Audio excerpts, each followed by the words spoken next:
motherfucking relay. We're covering today's top boxing news.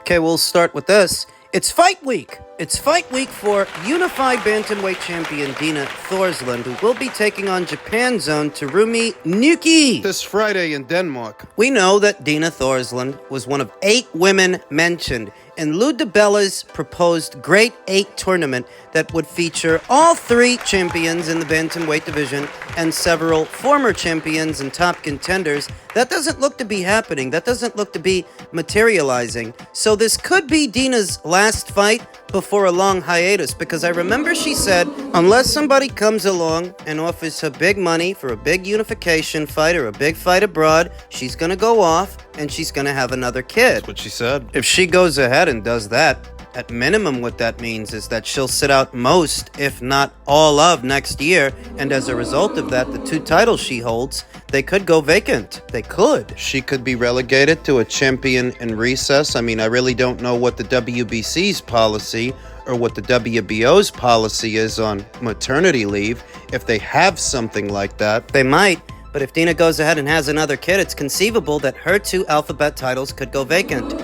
Dena sports a professional record, an unblemished record, of 22 wins with no losses, no draws, 9 knockouts. It's unfortunate that more opportunities are not being afforded to her, because she stands a very good chance of becoming this division's first undisputed champion in the 4-belt era. I don't think there's ever been one, to be honest. Or in any era before it.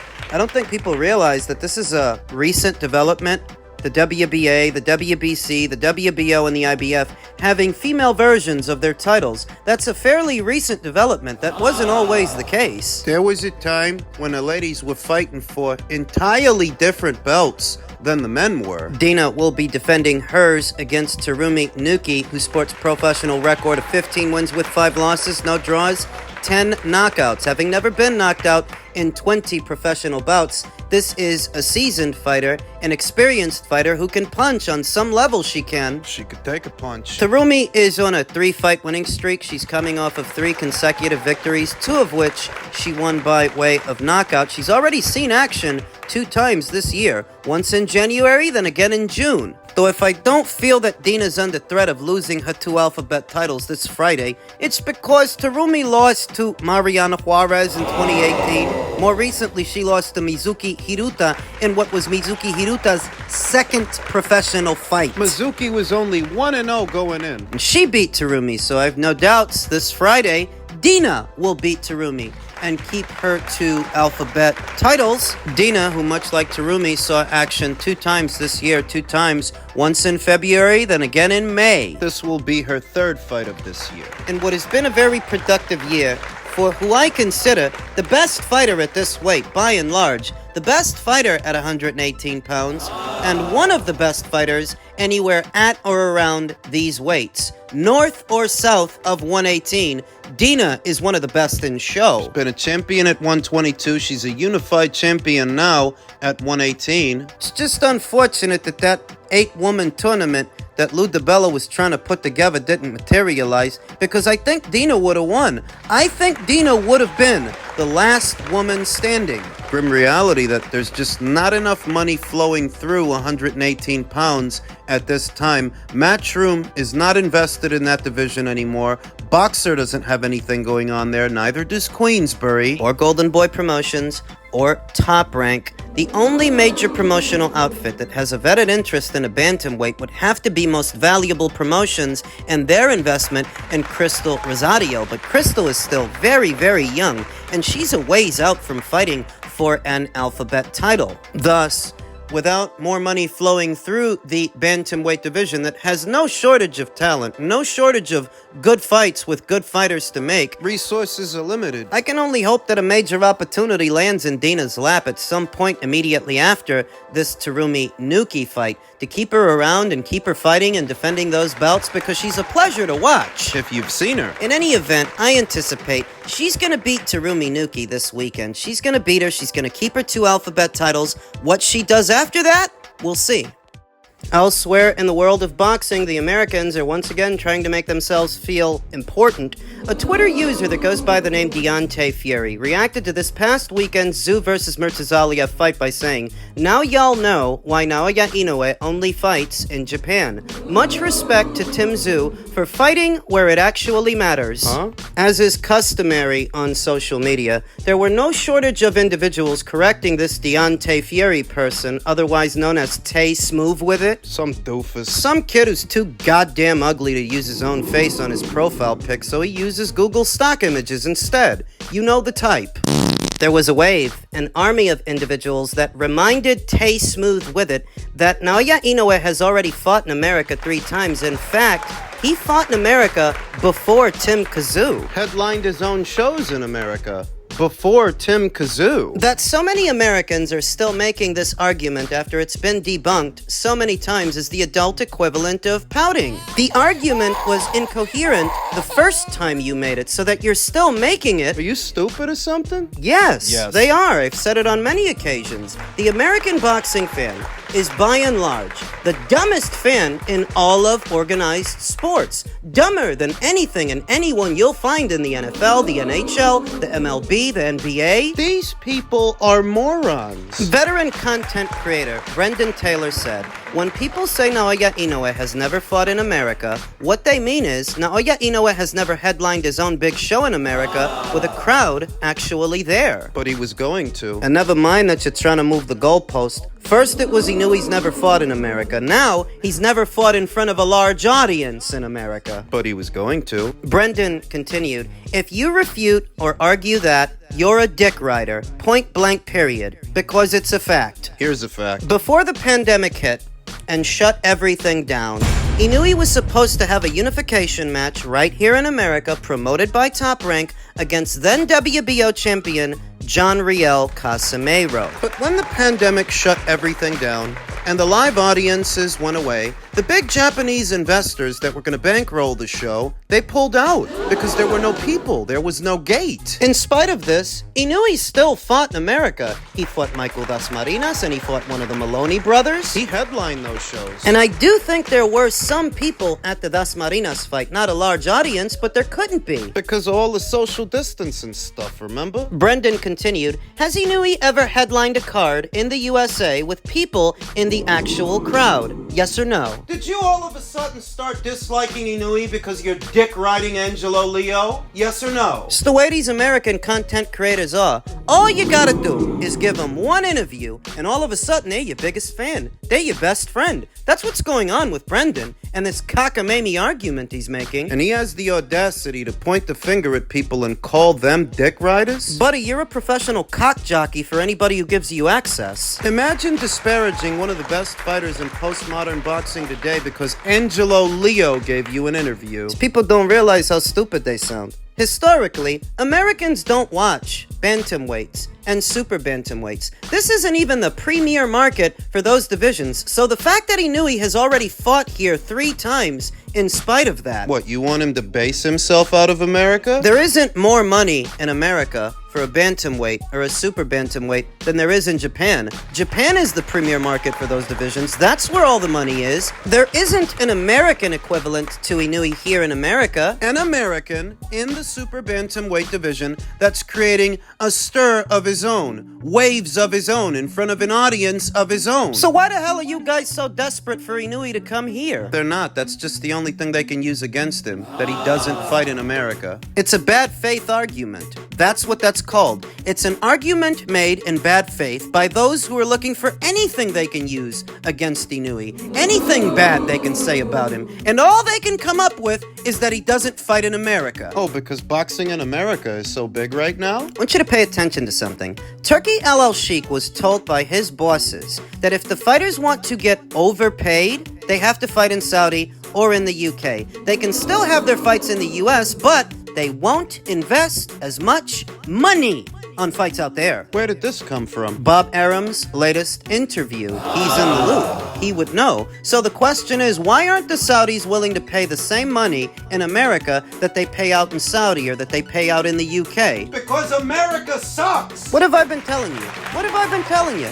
contrary to the opinions of a vocal minority, this is not your father's era of boxing, and this is no longer the mecca of boxing, or the premier market for the sport. You're living in the past. Boxing is bigger outside of America. The market for flyweights and super flyweights, bantams and super bantams, that's in Asia. There are no American middleweight champions or super middleweight champions or light heavyweight champions or cruisers or heavies. There are none. What the hell, are you delayed? Are you not paying attention? You guys claim to be boxing fans. Some of you claim to be content creators. And you didn't notice the shortage of top-tier American talent? That you think the Americans are still running boxing? Wake up and smell the mediocrity, my friends. The American audience and their patronage is no longer what it was to boxing. And there are some foreign fighters that don't need you. That you think Inoue has to come here to appease you? To fight who? Angelo Leo? What are you, stupid? You would have to be. You would either have to be clinically diagnosed with a severe case of stupid, or you're just some cock jockey. Some dick rider making googly eyes at a boxer because he gave you an interview. Grow up.